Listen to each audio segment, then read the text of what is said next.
आपण प्रार्थना करूया की परमेश्वर त्या सुंदर दिवसाबद्दल आभार मानतो। तुम्हाला परमेश्वर आशीर्वादित परमेश्वर तुमच्या वचनाचा प्रत्येकाने साहित्य ही प्रार्थना मी आमच्या प्रभू येशूच्या नावाने करतो, आमेन। हालेलुया। मत्ते 6:6 वचन घेऊया आपण। मत्ते 6:6 तू तर जेव्हा प्रार्थना करीतोस, तू तर जेव्हा प्रार्थना करतो तेव्हा बडबड करतो आपल्या खोलीचा। आता सगळ्यांना काही खोल्या मिळाल्या आहेत का? सगळ्यांना काही खोली आहे का? नाही। हालेलुया। पूर्वीच्या काळामध्ये सगळ्यांना खोली मिळत नव्हती। हालेलुया। म्हणून आपल्या प्रत्येकासाठी त्यावेळेला छोटीशी तंबू ठोकायची। आता लहान मुलं बघा छोटे छोटे असताना घर बांधतात, छोटे छोटे ना, काहीतरी घर बांधे चोला बनवतात नाही का, तशा प्रकारे ते छोटेशी एक तंबू ठोकायचे आणि त्या तंबूमध्ये एकत्र जाऊन आपापल्या पद्धतीची प्रार्थना करत की प्रत्येक माणसाला आपण पाहत असतो त्या माणसापासून फार प्रश्न सुटायला कठीण होतो, नफरत, निंदा, द्वेष, ही सगळ्या गोष्टी होत होत्या। त्यामुळे आम्हाला देवाला बघायचं। मग आता देवाला बघायचं असेल तर तू पहिलं काय कर, पूर्ण दरवाजे बंद कर, पूर्ण। हालेलुया। आणि गुप्तवाशी पित्याशी प्रार्थना। हालेलुया।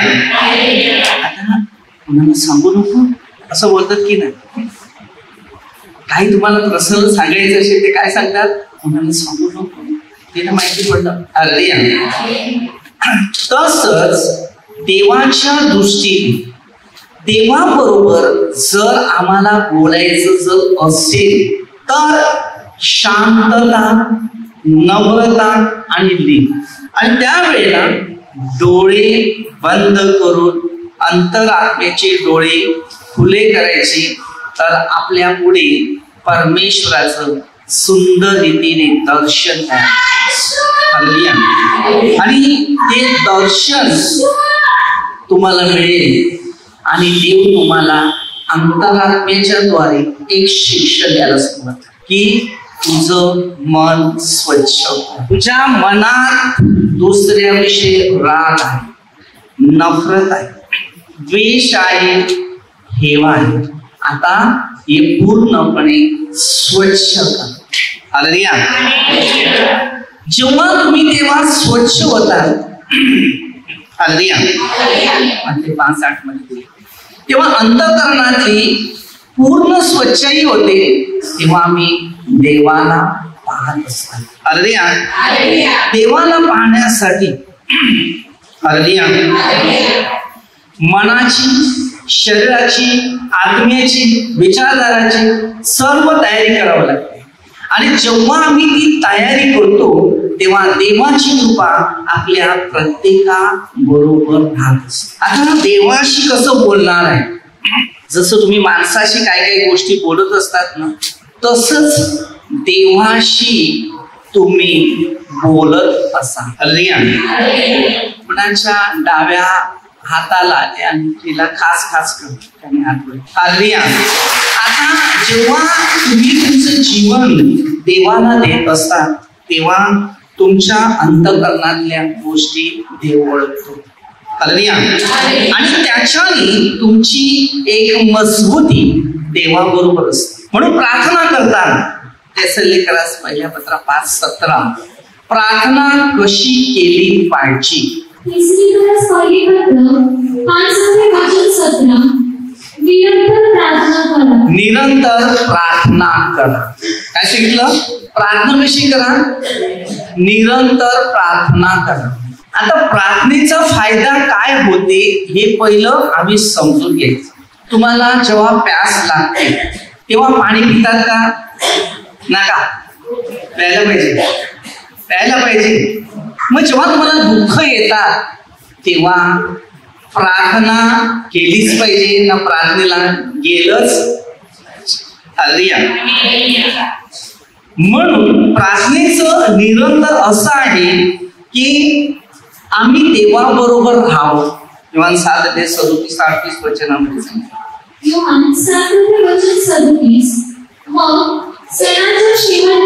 मग सणाच्या शेवटल्या म्हणजे महत्वाच्या दिवशी. बघा काय सांगते, महत्वाचा दिवस कोणता. आता महत्व दिवस काय. आता तुम्ही तुमच्या जीवनामध्ये सण करता, तुम्ही दुःख घेतात, बरोबर, समस्या घेतात, तेव्हा महत्वाचा दिवस आहे. आता करायचं काय. तेव्हा कुठे यायला सांगितले.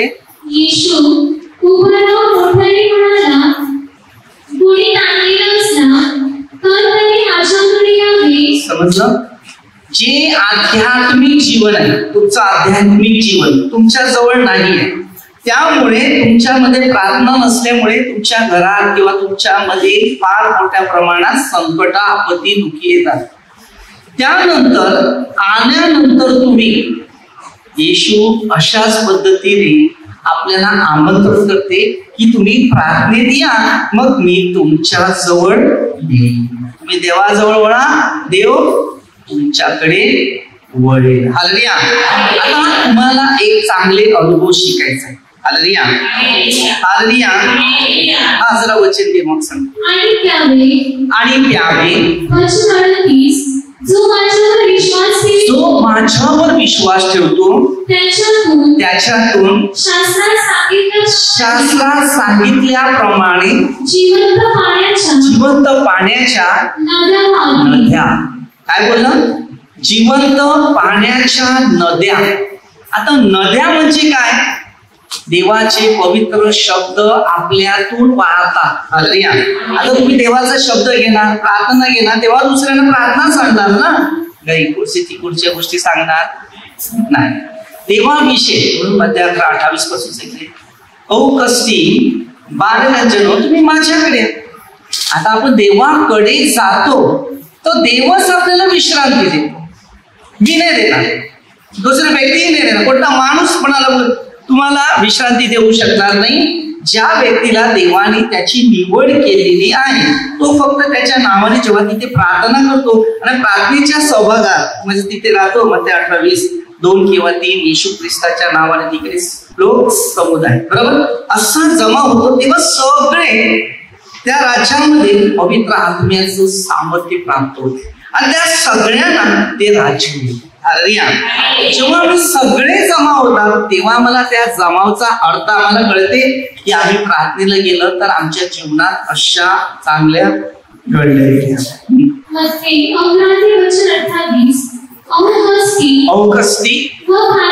आणि भारागंतजनो तुम्ही सर्व माझ्याकडे या म्हणजे काय बोलला. मी तुम्हाला विश्रांती देईन. काय म्हटलं. मी तुम्हाला. आता विचार करा, प्रभू सांगतो मी तुम्हाला विसावं. मग आता तुमच्या जीवनामध्ये जर विसावा हवं असेल तर प्रार्थनेला येणं गरजेचं आहे आणि या प्रार्थनेच्या द्वारेच तुम्हाला विसावा मिळेल. जर आम्ही प्रार्थना घेतली नाही, प्रार्थनेत सहभाग आलं नाही किंवा आमच्या सहभागाचं उत्तर देवापासून आम्हाला काय भेटलं नाही तर आम्ही कशाला जाणार आहे. हालेलुया. जेव्हा आम्ही देवाजवळ जातो, देव आमच्या जवळ येतो, देवाच्या आशीर्वादाचा अनुभव आम्हाला मिळतो, तेव्हा आम्हाला समाधान, तेव्हा आम्हाला शांती, तेव्हा आम्हाला अभिषेक आणि तेव्हा आमच्या सर्व प्रश्नाचं उत्तर देव. म्हणून प्रार्थना येशूने बोलवलं तर प्रार्थनेच्या द्वारेच बोलवलं. तुम्हाला नुसतं नाही बोलवलं इकडे. हालेलुया. नुसतं बोलवलंय का. नाही. त्याचं जे वचन आहे, त्याचं जे शिक्षण आहे, त्याचे जे नियम आहेत, त्याच्या ज्या विधी आहेत त्या आपल्याला घ्यायच्या. आता मोशेला काय सांगितलेलं होतं, मी नेहमी बोलतो तुम्हाला ना, योशुवा 1:5 काय सांगते की जसा मी मोशे बरोबर होता तसा योशुवाला सांगते तू आज्ञा पाळ, मी तुझ्या बरोबर आहे. आता माझ्या बरोबर आहे तर तुम्ही आज्ञा पाळा. तुमच्या बरोबर देव आहे. समजलं. तुम्हाला देव नको, लुसिफर पाहिजे, आपण नका. हालेलुया. मग आता तुम्हाला काय शिकायचंय, मुद्दा तुम्ही घ्या की जेव्हा मी देवाजवळ येतो आणि देव जेव्हा आम्हाला काहीतरी देण्याचं काम करतो तेव्हा आमचं जीवन उत्साही, आनंदी, शांती ही मिळत असते. हालेलुया. मी नेहमी लोकांना एकच मार्ग शिकवतो की आपल्या जीवनामध्ये पहिला आणि शेवटी येशू आहे, दुसरं काही नाही. बाकी तुमचं कितीही दुनिया तुम्ही शून्यामध्ये आता उपवास काळ सांगतो. एकाला तरी दर्शन मिळालं का? एकाचं तरी जीवन परिवर्तन झालं का? झालंय कोणाचं? नाही. हालेलुया. परिवर्तनासाठी पवित्र शास्त्राची गरज आहे. म्हणून योहान 5:39 वचनाद्वारे आपल्याला काहीतरी बायबल आधारित शिक्षण हे शिकवते. मी काय करतो माहितीये तुम्हाला? माहितीये मला भरपूर काम असतात, प्रार्थना असते, कामं असते, पाणी प्यायला कधी कधी विश्रांती फार मुश्किल होती, थकवा असते. हालेलुया. त्यावेळेला ना मी देवाला सांगतो, बघा हे तर माझ्या शरीराची सगळी कामं झाली, आता आत्म्याची कामं पाहिजे. आता तुमची किती कामं आहेत दुसरी ती मला सांगा, मला ती कामं करायची. बोलायला तुम्हाला लागेल ना, मला नाही लागायचं. आता एखाद्या माणसाला काय सांगायचं असेल, तू बोला, मी बोलणार नाही, तू बोला, तसं सांगतात की नाही? हा, जगासाठी हो बरोबर आहे. मग देवाला सांगा, हे सैतान माझ्यातून शिव्या मारते, भांडण करते, नफरत करते, निंदा करते, द्वेष करते, हेवा करते, काहीतरी संशयवृत्ती करते, काहीतरी वाईट करते. मग तू जर माझ्यामधून हे काम करताय, ते काम कर, तुम्हीच माझं चांगलं काम करा. हालेलुया. मला चांगलं शिकवा म्हणजे मी लोकांना शिकवा. हालेलुया. देवाशी हेच बोला. सगळ्यात मोठी जी प्रार्थना आहे ती प्रार्थना याच दृष्टीची आहे की माझं कनेक्शन देवाशी आणि माझं हे कनेक्शन ठेवा. आम्ही या जगाच्या दैहिक कनेक्शन कोणत्याच व्यक्तीला कामाला येत नाही. आणि त्यामुळे तुम्हाला जर बघा पैशाच्या मागे लागा, तुम्हाला प्रार्थना मिळते का? बघा, विचार करा. ते धन कुठेच मिळत नाही, काहीच कामाला येत नाही. पहिली प्रार्थना, मग धन येते. पावड्याने माती खेचायला लागतात, माती खेचायला लागते ना, त्या पावड्याने माती सोडायला लागते. हा, येशूने काय दिले? औ कष्टी भाराकांजनो तुम्ही सर्व माझ्याकडे, मी विसावा देतो. पैसा सांगतो मी तुला विसावा देतो. ज्याकडे पैसा आहे त्याला झोप नाही, त्याला गोळ्या तेवढ्या, त्याला टेन्शन आहे, त्याला आजार आहे, त्याला डॉक्टर आहे, पैऱ्या चालूच आहे, समाधान नाही. पण जो प्रभूमध्ये आहे त्याचं जीवन उत्साहित, आनंदित आणि शांती. प्रभूमध्ये असणारा जागतिक गोष्टीकडे आणि कोणत्या जगाच्या सर्व मोहामध्ये तो आकर्षित होत नाही, तो ख्रिस्तामध्ये आकर्षित होतो. आणि जगाच्या सगळ्या गोष्टी आहेत ते बाजूला ठेवतो. हालेलुया. कारण योहानाच्या पहिल्या पत्रामध्ये 2:15-17 वचन. योहानाचे पहिले पत्र 2:15 जगावर व जगातल्या गोष्टींवर. काय प्रभूचं वचन काय शिकवते? कारण हे देवाबरोबर होते. योहान काय होता? देवाबरोबर होता. आणि त्याने काय सांगितलं? मग लोकांना काय सांगितलं? जगावर व जगातल्या गोष्टीवर देवाचं प्रेम नाही. कारण योहान 3:16 देवाने जगावर प्रेम केलं, पण जगाच्या गोष्टीवर नाही. समजलं? आणि जगाच्या गोष्टीवर प्रेम केलं असतं तर आपल्याला आजपर्यंत त्याच्या प्रेमाची दिशाने दिसली असते. प्रीती करू नका. जर कोणी जगावर प्रेम करत असेल तर त्याच्या ठाई परमेश्वराचं प्रेम नाही. परमेश्वराचं जर प्रेम हवं असेल तर परमेश्वराच्या आज्ञा, या शरीराच्या इच्छा कधीच पूर्ण करायच्या नाही. याच्यावर कंट्रोल आणि याच्यावर त्याग ठेवा. आणि जितका त्यागी मनुष्य बनतो ना तेवढं सामर्थ्यिक बनतो. घरात गावात संदेष्टाला मानायचं. संदेष्टा कसा असतो? संदेष्टा देवाबरोबर असतो. आता मी तुमच्या बरोबर जास्त आहे, तुम्हाला डिमांड नाही, पण समोरच्या व्यक्तीच्या जीवनात काहीतरी बोलल्यानंतर त्याला जो डिमांड किंवा त्याला उत्साह किंवा त्याला जो आनंद जो मिळतो तो आनंद दुसरा आपण लोक घेऊ शकतो. एक मी अनुभव घेतो माझ्या या कार्याबाबतीत की प्रभूला मी सांगतो तुमच्यामुळे मला केवढा मान आहे, मला तुमच्या बरोबरच राहायचं. या जगाबरोबर राहून कोणाचं मन बरं आहे तर कोणाचं मन वाईट पण आहे. आज तुम्ही मैत्री करा, मित्र करा, कोणाला आवडते कोणाला ना आवडते, ती जागतिक गोष्टी घेण्यापेक्षा ख्रिस्तामध्ये राहून ज्या गरजा आहेत तेवढ्याच गोष्टीकडे लक्ष देऊन तेवढ्याच मार्ग घ्या, तेवढ्याच मार्गाप्रमाणे चाला आणि प्रभूची उपस्थिती नेहमी करत. कारण वेळ आपली नाही. मी रोज सेकंद मोजतो कारण आपला सेकंद नाहीये. मी जगात सगळ्याच गोष्टीचा अनुभव घेतला. एक वस्तू फ्री ठेवलं असेल तर दुनियाचे लोक दावत येईल, पण येशू ख्रिस्त आमच्यासाठी ऑलरेडी फ्री आहे, पण त्याच्याकडे कोण पण माणूस जात नाही. सगळं फ्री आहे त्याच्याजवळ, सगळं फ्री आहे त्याच्याजवळ, काहीच लागत नाही. एका दुकानात जा, एक वर एक फ्री. जी वस्तू एक वर फ्री आहे ते सेल लागला तर लाईन लागते, बरोबर की नाही? तो मोह आहे. पण जो फ्री, जगासाठी बलिदान देणारा, आमच्या सर्वांच्या पापांचा भार घेणारा, आम्हाला मुक्त करणारा, आम्हाला शांती देणारा, तो फ्री आहे. त्याच्याजवळ कोण व्यक्ती साथ. जो दगडाचा देव, त्याला नारळ लागतात, हार लागतात, काय काय अगरबत्ती मेणबत्ती लागते, त्याच्याद्वारे हजार लोक जातात, बरोबर नाही? खिशे खाली करणारा देवाकडे वळतात आणि खिशे भरणाऱ्या देवाकडे येत नाही. तर कसं आमची जिंदगीमध्ये प्रगती होईल? तिकडे शैतान आपल्याला फसवतो. मूर्ती तर मानवाची निर्मिती आहे, तुम्ही आणि मी त्याची निर्मिती. आपल्याला डिमांड कुठे आहे मला फक्त सांगा, आपला डिमांड कुठे आहे? हा पैसा घ्या आणि एखाद्या मूर्तीजवळ ठेवा, बरोबर? कोण उचलायला येईल? माणूसच येईल. चोर कोण? तुम्ही पैसे कोणाला दिले? पैसे कोणाला दिले मला सांगा? पैसे कोणाला दिले? दगडाच्या देवाला. चोरी कोणी केली? माणूस कोण? आता मला सांगा तुम्ही माणूस कोण आहे? सत्य उघड करा, सत्य उघड करा, उघड करा सत्य. चोर कोण? खोटा माणूस. आता बोला तुम्ही, मला प्रश्न तुम्हीच द्यायचे. तुम्ही पैसे कोणाला दिले? दगडाच्या मूर्तीला. त्याला दिले का बाजूला माणूस आहे त्याला दिले? कोणाला दिले? त्या दिवशी कोणाला दिले? चोर कोण? जर हे तुम्हाला योहान 8:32 सत्य समजेल ना, तेव्हा या ज्योतीवर येतील, नाहीतर येणार. कारण मी आता प्रार्थना थोडीच केली, कामामध्ये होतो, मग थोडीशी प्रार्थना करत बसलो आणि प्रभूला फक्त एवढंच सांगितलं, 16 अध्याय वाचले. प्रभूला एवढंच सांगितलं, मला जे काही शिकवायचंय ते सांगा ना, कारण मी थोडा आज बिझी होतो. तेव्हा त्याने हेच सांगितलं की माझं नाव सगळे घेतात, विनाकारण घेतात. दुसरी आज्ञामध्ये आहे, फुकटचं नाव घेतात, पण माझ्या आज्ञावरती एक पण मनुष्य चालत नाही.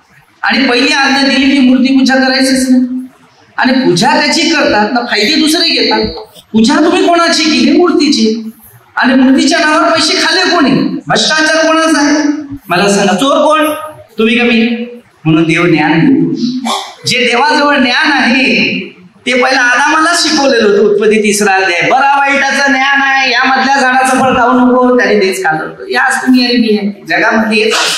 मग पैसे. सत्य कोणाला आवडत नाही, सत्य कोणाला समजत नाही. माणसामध्ये गरिबी येईल नाही तर काय? जर तुम्ही त्याला मूर्तीला एवढा खर्च करतात ना, आपल्या भारत देशामध्ये कितीतरी गरीब लोक आहेत. नाही तुम्हाला माहिती ते माझ्याकडे या, मी सांगितलं माझ्याकडे देऊ नका, पण मी तुम्हाला दाखवतो तिकडे जा आणि तेवढं करून या, स्वतः करा. मग तुम्हाला एक एक लाईन दिसेल कुठे खरं आहे ना कुठे. कारण आपल्याकडे सगळं आहे, पण ज्याच्याकडे नाही ना त्याला सांगा बाबा हे घे. मला सांगा फक्त तुमचं धन आणि तुमचा पैसा शेवटला कुठे कामाला येणार तो फक्त सांगा. आणि ज्याने देवासाठी जे धन समर्पित केलेलं आहे तो तिथे जाऊन बसून खाईल का? कारण ती परत फेडणे. मूर्तीचा पैसा शापित आहे, मूर्तीला दाखवलेला नैवेद्य शापित आहे. हालेलुया. कारण मनुष्याचं शिक्षण नाही. जो देवाला तुम्ही मानतात ना, मग त्याचं दर्शन घ्या. मूर्तीमधून नाही. आपला बाप किंवा आपला आई देवाच्या घरी गेली असेल, बरोबर, मग तिच्या फोटोला जाऊन तुम्ही प्रसन्न का करू शकत नाही? कारण तिला देवाने दिलेला आहे, ते प्रसन्न होऊ शकत नाही. कारण तेवढा पवित्र आत्म्याने ती परिपूर्ण झालेली नाही. कोणती मूर्ती अशी आहे की तुमचं जीवनात परिवर्तन करणार आहे? म्हणून सत्य शिका.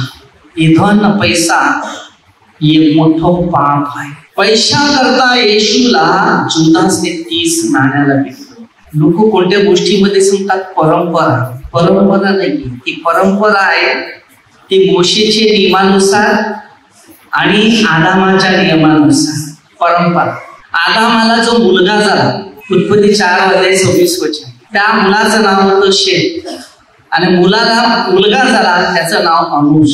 त्या काळापासून प्रार्थना सुरू झालेली आहे आणि ती प्रार्थनेचं उत्तर आजपर्यंत तुमच्या माझ्यामध्ये. आता सुरुवात करून आल्या, आदामाला दुसरा मुलं झालेला. काईन आणि आबेल हे नाही.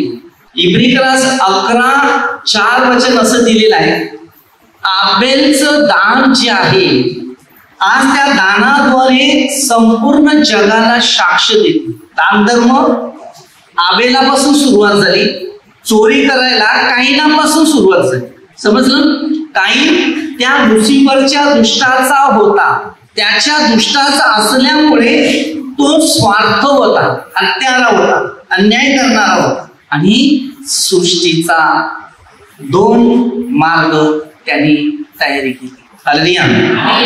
म्हणून काहीने आबेलचा खून केला. आज तुम्ही आणि मी तेच आहे.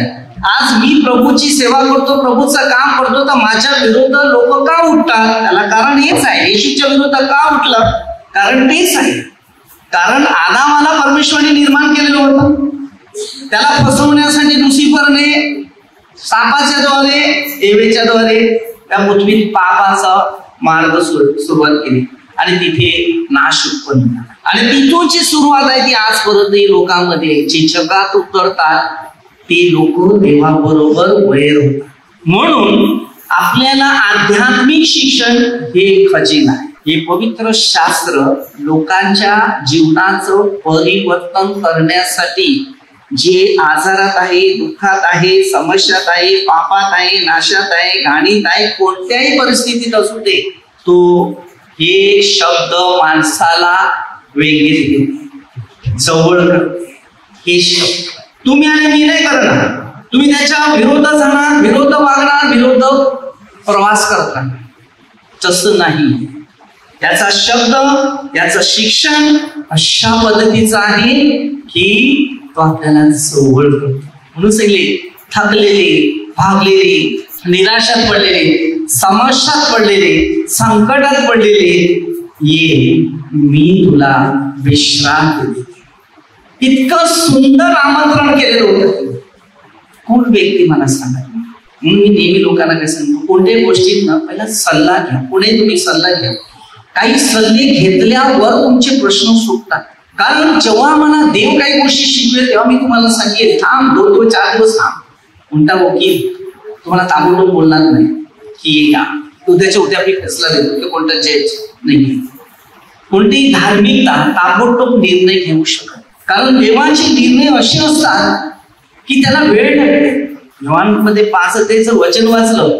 एक तळ्याच्या किनाऱ्यावर ठेवलेला होता. तिथे स्वर्गीय देवदूत येऊन पाणी हलवायचे. जर पहिला जो कोणीतरी घुसेल पाण्यामध्ये तो बरा व्हायचा. परंतु विश्वासी असा होता आणि पापी पण तो तसाच होता. हालेलुया. त्याचे निर्णय पूर्ण होते. शेवटी तो देवाला हाक मार लागला की देवा माझा कोण माणूस नाही, माझा कोण माणूस नाही, माझा कोण माणूस नाही. मी काय करू देवा, मी काय करू देवा, मी काय करू. शेवटी इर्मिया 33:3 प्रमाणे मला हाक मारली. तेव्हा येशू त्याला विचारते मी तुझ्यासाठी काय करूस. हालेलुया. माझा माणूस नाही तर सांगितलं उठ. त्याला तळ्यात जायला लागलं नाहीये. त्याच्या आत्म्याचा आवाज प्रेषित 1:24 सर्वांचा हृदय जाणारा परमेश्वर, तो परमेश्वराला जेव्हा हाक मारत होता त्यावेळेला परमेश्वर स्वतः आला. कारण याचा कोण माणूस नाही तर मीच तुझा माणूस आहे. सो येशू ज्याचा कोण नाहीये त्याचा प्रभू येशू आहे. म्हणून प्रार्थनेत या तर तुमचं सगळ्यात तुमचा जो आहे तो तोच आहे. तोच तुम्हाला मदत देणार आहे. पवित्र शास्त्राचं सर्वांना शिक्षण नाही. पवित्र आत्मा मिळेल तेव्हा या सर्व शिक्षणाची ओळखदार तुम्हाला माहिती पडेल. आम्ही प्रार्थना करतो पण पवित्र आत्मा मिळवत नाहीये. मेन प्रार्थनेमध्ये पवित्र आत्म्याची गरज आहे. शिष्यांना पवित्र आत्मा मिळायला लागला तेव्हा कार्य करायला लागले. जतपर्यंत पवित्र आत्मा नव्हता तर कार्य करायला पळापळी झाली. इकडे आपल्या प्रत्येकाच्या परिस्थितीचा निर्णय ठाम घ्यायचा आहे की मला पाहिजे पवित्र आत्मा. मी पवित्र आत्म्या बरोबर आहे.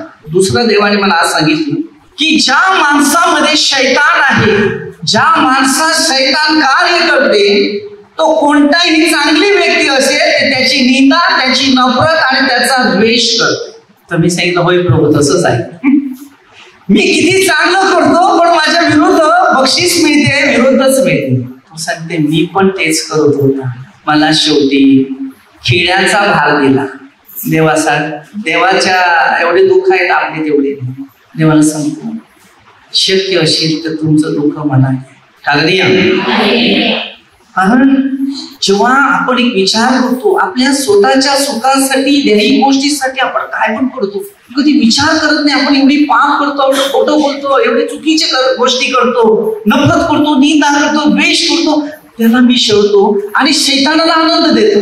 प्रार्थनेत चालले असेल, प्रार्थनेच्या विरोध बोलतील, प्रार्थना करत असेल त्याची निंदा करते, त्याची सुवर्णता वेगळ्या पद्धतीने शिकवते. फार कठीण विचार करत असतो. मार्क 9:42 मध्ये तसं वचन दिले, एखाद्याचा विश्वास आहे त्याचा विश्वास तुम्ही तोडत आहे तर प्रभू सांगते Ezekiel 28 खोल समुद्राचे आहे, त्याला टाकणं हिताचं आहे. तो समुद्रात वाढ होतो शैतान आपल्या. जे देवाविरुद्ध वागणाऱ्या लोकांचा वाढ होतो तर त्याला सत्य परमेश्वर माणसाला जीवन खाली प्रभू मध्ये मजबूत होऊ शकतो. छोट्याशा दुःखाला आपण देवापासून दूर होतात.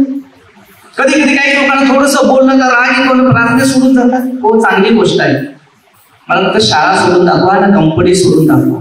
कंपनीत कामाला जाणाऱ्या लोकांचा विचार करा. पगार 4 महिने 5 महिने नाही दिला तरी जातील का नाही जातील, पण कंपनी सोडणार नाही. एकदा गेली ती परत मिळणार, पण येशू गेला ते परत मिळत नाही. लोक 11:24 आत्म्याचा प्रवाह आपल्या पाठीमागे येतो ना. पहिल्यापेक्षा माणसाची हालत खराब होऊन जाते. पहिली ती दुःख थोडीच होती, तेव्हा प्रभू येशूची ओळख झाली. अरे येशू बरोबर आले, येशू माझा मित्र झाला. 15:13 आणि मित्रासाठी आपला प्राण दिला. अनुभवी घ्या. अरे चुका होतात होते, मी नेहमी सांगतो लोकांना, पाप होतात होते. एक ना एक दिवस पापाची बंधन तुटतीलच, पण पश्चाताप करत राहा, कबुली करत राहा. एक ना एक दिवस पाप सुटेल. मी गुटखा खायचा, तंबाखू खायचा, बियर प्यायचा, माझ्या मनामध्ये एकच होतो, देवा तू ते खात नाही पण मी ते खातो. मला ना एक खूप टेन्शन वाटते. मी प्रार्थनेला जातो, प्रार्थना करतो ना, हे आहे का? मला माहिती एक ना एक दिवस मला मुक्त करेल. आणि होय प्रभूने या बंधनात तुम्हाला मुक्त केलं. म्हणून मी पापी होता, मी तुम्हाला सांगतो मला जर सोडवलं तर तुम्हाला पण सोडेल. पण एवढं लक्षात ठेवा, पाप सुटल्यानंतर, देवाजवळ आल्यानंतर निंदा, खेळ, मग क्रिकेट खेळ, मग माणसाला तेव्हा कंट्रोल करायची ताकद लागते. हा कठीण असते. रोमकरा 7:20 मध्ये दिले, पापाचं वेतन मरण आणि प्रभू येशू ख्रिस्ताची कृपा, जीवन आणि शांती. हे वेतन होतं. या आपल्या जीवनात दुःख, आपत्ती, समस्या, संकट जे येतात ना, वेतन आहे. म्हणजे देव आपल्याला का दाखवते माहितीये का? या पापामुळे तुला असा त्रास होतो ना, दुःख येतात, हे समस्या येतात, यापुढे परत पाप करू नको, नाहीतर पहिल्यापेक्षा आदर करावं. हो, असंच आहे ही परिस्थिती. म्हणून या आपल्याला शिकायला मिळते की जर आपल्यामध्ये पाप आहे, काढलं, सोडून दिलं, फेकून दिलं, क्लिअर झालं, मनुष्य पवित्र झाला. अनेक गोष्टीचा अनुभव आहे. तुम्ही माहितीये प्रार्थनेत येतात, पण पाप जर सोडत नसेल तर ती प्रार्थना Ezekiel 3:20 धार्मिक आपली धार्मिकता सोडून त्याच्या पुढे अडथळा ठेविला तर तो मरे. तू त्याला बचावले नसल्यास तो आपल्या हातपायाने मरे. व त्याने केलेली धार्मिकता जमी सुधारण्या येणार नाही, पण त्याच्या रक्ताचा झाडा मी तुझ्या हातून घेईन. धार्मिक आपली धार्मिकता सोडून अधर्म जर करत आहे. आता धार्मिकता काय मला सांगा? धार्मिकता असं एक आहे की तुम्हाला देवाने जेव्हा निवड, आता निवड केल्यानंतर तुम्हाला जे ते शिक्षण मिळाले ते त्यांना शिकवायला लागले. मग त्याला शिकवायला सुरुवात झाली. ते शिक्षण ज्याने घेतलं त्याच्या जीवनामध्ये काहीतरी अनुभव आला, तेव्हा तुम्हाला आणि त्याला शांती. मग तो जाऊन तुम्हाला ज्या गोष्टीविषयी, तुमच्या जीवनाविषयी ज्या गोष्टी ऐकल्या तो तुम्हाला तिथून आशीर्वाद देईल. तो कसा देईल? की मला एक व्यक्ती भेटलं, त्या व्यक्तीने मला असे शब्द सांगितले, एवढं बरं वाटलं, ऐकायला वाटत होतं, मग तो त्याच्याद्वारे असा प्रचार होते आणि त्याचा आशीर्वाद. आज जर तुम्हाला अनुभव घ्यायचा असेल तर फक्त एखादा माणूस तुमच्यामध्ये शिरू दे आणि तो शिरला ना त्याच्या पैरीवर तुम्ही चढले ना तर तुम्ही जर इकडे आले ना तर मी गॅरंटी देतो अशी आत्मे असतात. अशुद्ध आत्मे एकदा घुसला ना तुमच्या घरामध्ये तुम्ही त्याचा विचार करू शकता. कारण त्या माणसात जो घुसलेला आहे ना तो मनुष्य माणसात घुसल्यानंतर तो मनुष्य त्यामध्ये प्रवास करतो. मग त्याच्या गोष्टी बरोबर त्याला पटतात आणि पटल्यानंतर तो मनुष्य त्या प्रवासामध्ये कार्य करतो ना हळूहळू तो तेव्हा असतो. तुम्हाला समजून दे कारण 7 ते 17 वचनामध्ये मी काय करतो मलाच कळत नाही. जे माझ्या ठाई असणार जे काही पाप आहे तेच तो आत्मा आहे भान नाहीये. मी काय करत आहे जेव्हा ते भान तुमच्यामध्ये परमेश्वराच्या दृष्टीने कार्य करत असेल तर एक सामर्थ्याच्या द्वारे तुमच्या जीवनात प्रगती करेल. ही शेवट काळ आहे. या काळामध्ये विश्वास आणि प्रवास करायचा. तुम्ही खेळ आहे तुम्ही हल्ली खेळत आहे खेळू नका. आता पृथ्वीचा अंताचा खेळ सुरू आहे. आता देवाने आपले स्वतःचे न्याय सुरू केलेले आहेत. सगळे देवाचे सेवा करणारे सगळे भ्रष्ट होत चालले सगळे स्वार्थी होत चालले. त्याच्यामुळे देव आता स्वतः न्याय करणार आणि या पृथ्वीचा अंताविषयी सगळ्यांना जाग करणार. म्हणून ही वेळ अशी आहे. आता फक्त भूकंपाची सुरुवात आहे हळूहळू.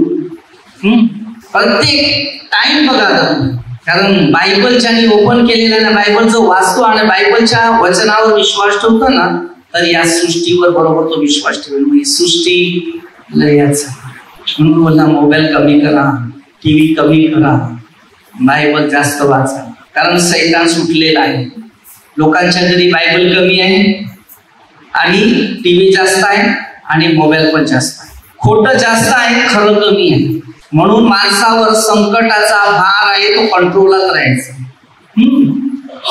सावध राहायचं बाकी काय बोलायचं नाही. पश्चाताप आताच्या काळामध्ये तुम्ही निर्णय घ्या. मला फक्त एवढं सांगा पाप कबूल करायला किती लाईन लागते ना पाप करायला केवढी लाईन लागते तो स्वतः विचार. उपवास काळामध्ये पश्चातापिक माणसं किती होती. मटणाच्या दुकानात लाईन किती होती.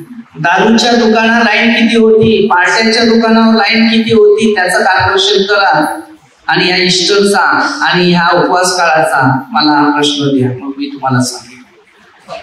ईस्टरच्या दिवशी किती प्रमाणामध्ये नशाच्या आली पार्ट्याच्या आली बरे खाण्याच्या आली. एक गरीबाला घास मिळू शकतो. मग ते 25 अध्यायामध्ये 32 पासून 31 पासून सांगितलं तरी चालेल 46. तो बोला एका कनिष्ठ बंधूला केलं ते मला केलं. ते कनिष्ठ बंधू कुठे होते आपलेच नातेवाईक असतात. त्या दिवशी सणाला बोलवलं नाही तर राग येईल सगळ्यांना राग येतो. येशूला कुठे फिरवला ना कुठे ठेवला पत्ता नाही. त्या दिवशी मग आम्ही काय करते त्या पत्ता नाही. किती पाप होते. म्हणून तो वरून सुरुवात करणार पृथ्वीमधून सुरुवात करणार. तुम्ही तुमचं घ्या मी माझं घेतो बस असं प्रभूचं. हे सगळं जीव पैसा कामाला येत नाही. चांगलं काम चांगली सेवा हे नेहमी कामाला येत. मी नेहमी लोकांना सांगतो स्वर्गाच्या तयारीत आपण लोक आहेत. आपल्या प्रार्थनेमध्ये ही शिस्त दिलेली आहे. नेहमी लोकांना सांगतो आज जर आपला विचार करा घरातला टीव्ही खराब झाला तर रिपेअर करायला ताबडतोब 2 ते 3 दिवसामध्ये रिपेअर करून देतो. मोबाईल जर खराब झाला असेल तर ताबडतोब मोबाईल वाल्याकडे जाऊन काय झाले तर बघ तो सगळे 1 दिवस 2 दिवस मग तुमच्याकडून एक दे मला टेम्परवारी मग 8 दिवस दिला नाही तरी चालेल बांधता नाही. मनुष्य पापामध्ये पडलेला आहे तर कधी सांगत नाही येशू मला नवे जीवन 2 दिवस 4 दिवस तू माझ्यामध्ये त्या शैतानाने मला फसवलं तर माझं पुरुष गेलं नसतं ना. मला आता पवित्र जीवनामध्ये तुझा आत्मा कोणत्या व्यक्तीला हा प्रश्न भेटत नाही. प्रार्थना कशी करायची ती मी सांगतो. प्रार्थना करताना अशा पद्धतीत या की देव आणि मी आपला सर्वात मध्यस्थ येशू ख्रिस्त आहे बरोबर.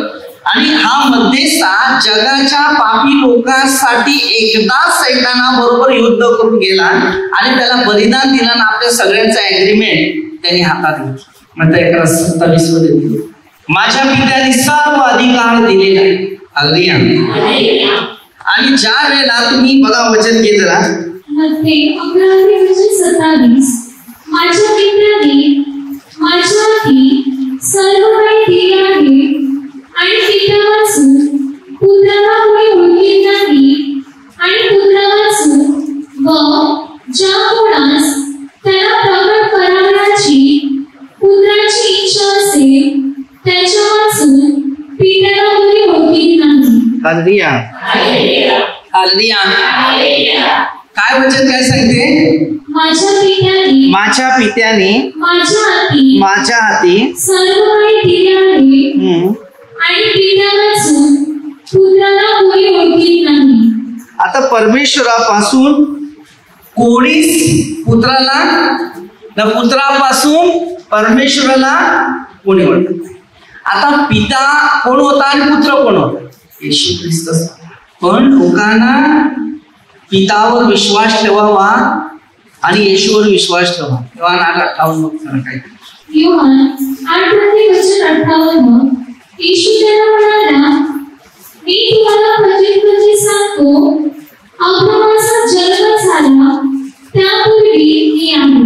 काय सांगते?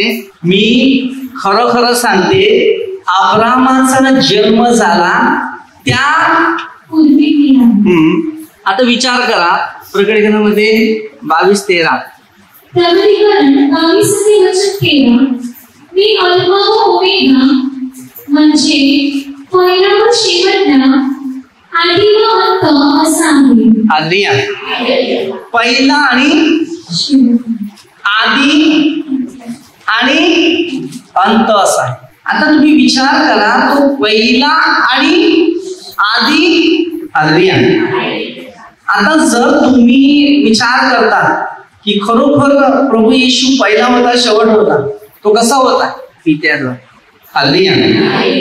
योहान 10:30 योहान 10:30 मी आणि पिता एक आहोत. काय सांगते? मी आणि पिता एक आहे.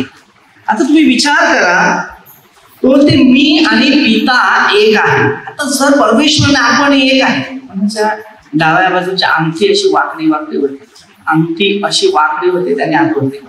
हालेलुया. आता प्रभू येशूचं वचन शिकवत होतं की या पृथ्वीमध्ये याला मी आणि पिता एक आहे. आता उत्पत्ती 2:7 मध्ये काय वचन दिले? उत्पत्ती 2 वचन सांग, मग परमेश्वर देवाने जमिनीतील मातीचा मनुष्य घडविला व त्याच्या नाकापुढ्यात जीवनाचा श्वास फुंकला, तेव्हा मनुष्य जीवधारी प्राणी झाला. हालेलुया. आता माणसाच्या जीवनात नाकापुढ्यात त्यांनी काय दिला? श्वास दिला, तेव्हा जीवधारी प्राणी झाला, मनुष्य झाला. योहान 10:17-18 म्हणून काय सांगते? योहान 10:17 मी आपला प्राण परत घेण्याकरिता देतो, म्हणून पिता माझ्यावर प्रीती करीतो. हालेलुया.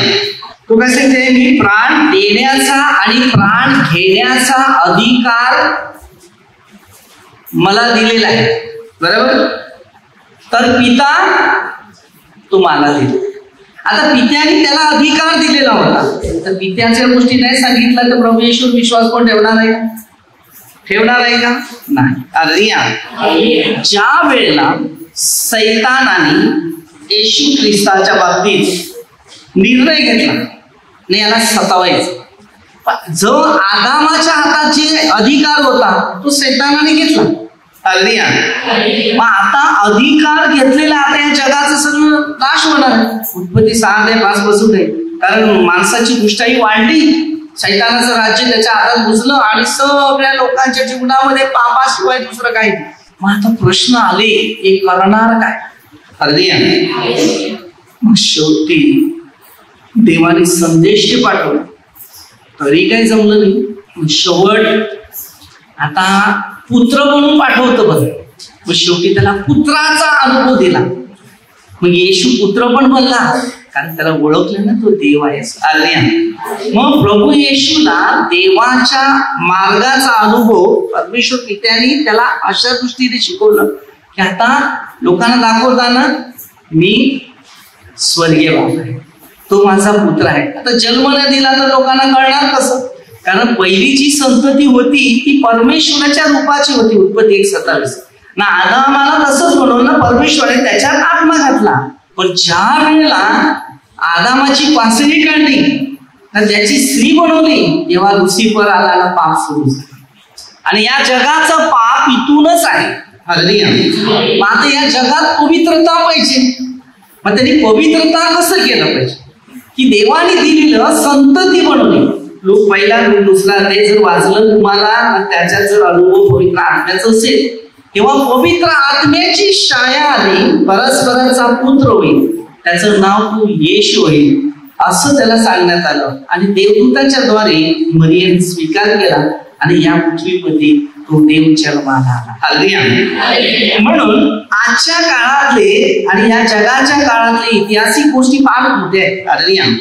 हे सगळं घेण्यासाठी कोणत्या माणसाला तेवढी कान नाही, केवढी ऐपत नाही, केवढी शक्ती नाही.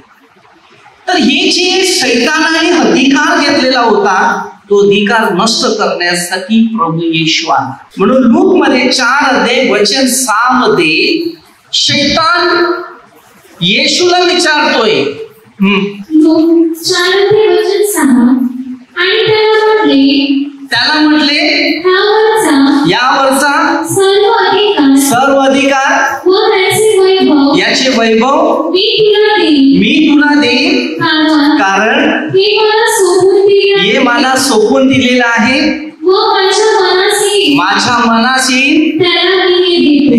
बरोबर, आज सगळ्यांना मोह मिळणार, ज्याच्या मनाशी ते त्याला देत होतो. मग सगळे मोहाला आकर्षित होत, म्हणून तो विजय मिळवला. त्यांनी विजय मिळवला कोणी? म्हणून मध्ये 4 या गोष्टी त्यांनी विजय मिळवलेला आहे. मग काय सांगते पुढे बघा, तुम्हाला नमन करशील तर हे सर्व तुझे होईल. आज तुम्ही स्वतः विचार करा, मी इकडे प्रचार करायला येतो, ते एक पण नमन नाही करत, पण जिथे मूर्तीचा देव आहे तिथे शैतान कार्य करते, तिथे सगळ्यांना नमन करावं लागते ना, तेव्हा त्यांना सगळं मिळते. ही प्रार्थना तुमची मानली जाते. बरोबर आहे? आलं समजलं? लोक सांगतात मूर्तीकडे जाणं नमन पडायला लागते की नाही? देवाच्या शब्दामध्ये पण नमन करू शकतो का? नाहीये. म्हणून त्यांनी तसं सांगितलेलं आहे, तू मला नमन करशील ते मी तुला देतो. जे नमन करतात ते त्यांना वैभव मिळते मूर्तीच्या देवाकडे. सगळं चुकीची कल्पना मिळते, म्हणून ते ध्यानात येत नाही, लक्षात येत नाही. हे जर तुम्हाला तेव्हा 8:32 दिले ना, सत्य समजेल तेव्हा या सत्य प्रार्थनेची तुम्हाला उत्तर मिळेल. कारण ह्यालाच विरोध आहे. आता येशू चांगलं करतो त्याला विरोध झाला, तर कोण विरोध केला की ज्या माणसाच्या शरीरात सैतानी आत्म्याची ताकद आहे तोच एका माणसाविरुद्ध आहे. योहान 15:12 येशूने काय शिकवलं, जसं मी तुम्हाला प्रीती केली तशी तुम्ही एकमेकावर प्रीती करा. आता हे पुढचं वाक्य काय दिलेलं आहे त्याच्यात? येशूने त्याला उत्तर दिले, परमेश्वर जो तुझा देव याला तू याला नमन कर, त्याची सेवा कर असं शास्त्रात लिहिलेलं आहे. आपण कोणाची सेवा करायची? मूर्तीची करायची का देवाची सेवा करायची? त्याला हार मेणबत्ती लावून त्याला पुसून असं काय होणार नाही का? कधीच नाही होणार. ती मूर्ती आहे ती मानवाची निर्मिती.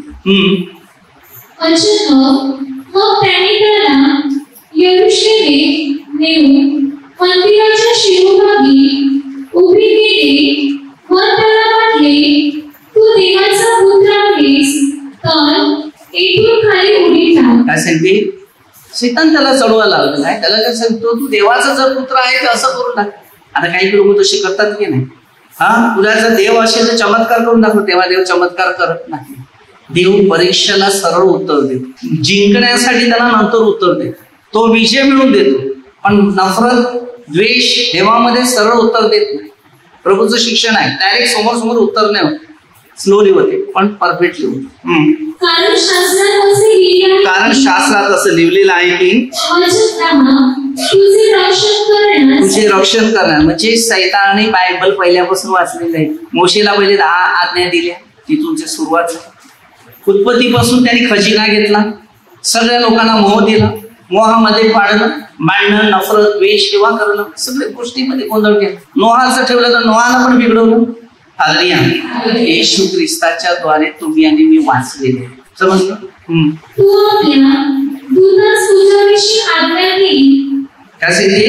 मी आपल्या दूतांना तुझ्याविषयी आज्ञा केली आणि तुझा पाय धोंड्यावर आपटू नये म्हणून ती तुला हाताने छेडून धरतील. काय सांगते?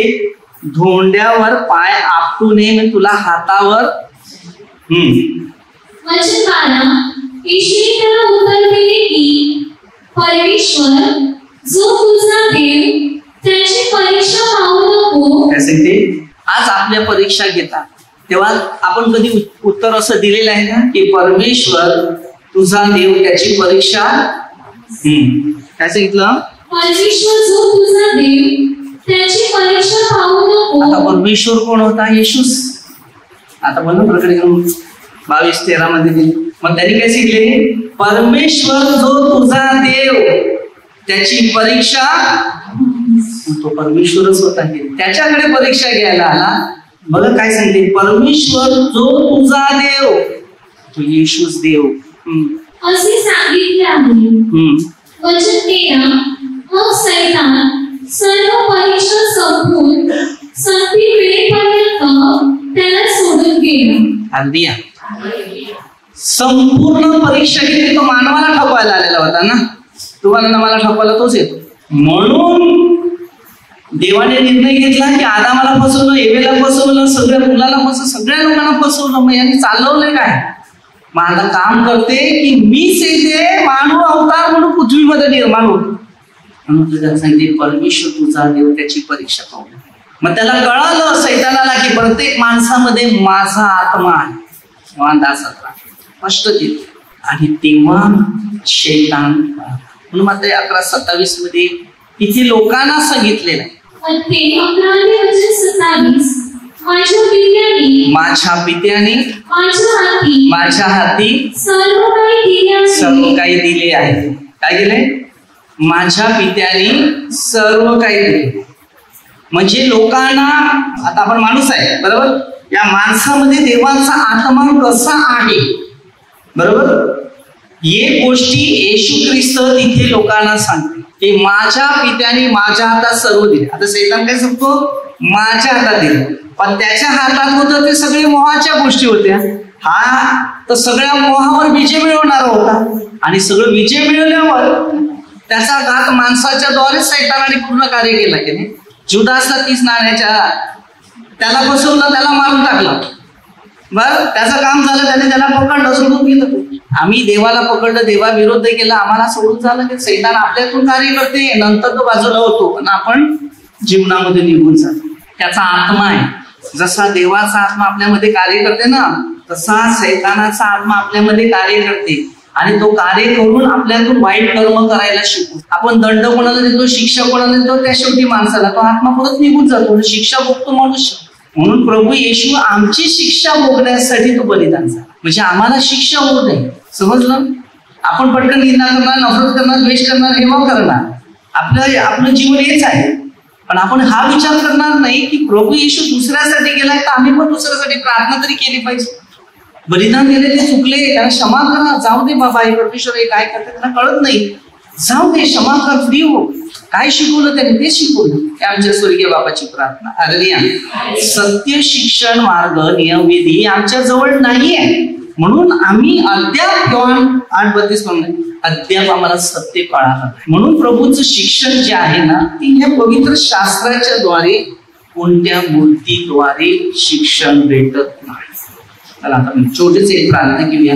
प्रभूच्या प्रार्थनेची जाणीव व्हावी म्हणून विशेष करून आपण प्रार्थना करू. हे परमेश्वर येतात सुद्धा दिवसाबद्दल तुझ्या आभार महान परमेश्वर, आशीर्वादी परमेश्वर, तुझ्या वचनात चालणाऱ्या प्रत्येकांना सहाय्य कर. ही प्रार्थना प्रभू येशूच्या नावाने करतो, सर्व मंत्री कामदार, सरपंच, सर्व पोलीस मिलिटरी, प्रभूचा आशीर्वाद आपल्या घरावर, आपल्या कुटुंबावर, आपल्या गावावर परमेश्वराचा आशीर्वाद आहे. परमेश्वराच्या इच्छेनुसार प्रत्येक व्यक्तीने जीवन जगावं, प्रभूच्या वचनामध्ये चालावं, प्रभूपासून दूर राहावे अशा लोकांना प्रभूचा आशीर्वाद देतो. विशेष प्रार्थना करूया, ही प्रार्थना येशूच्या द्वारे करतो.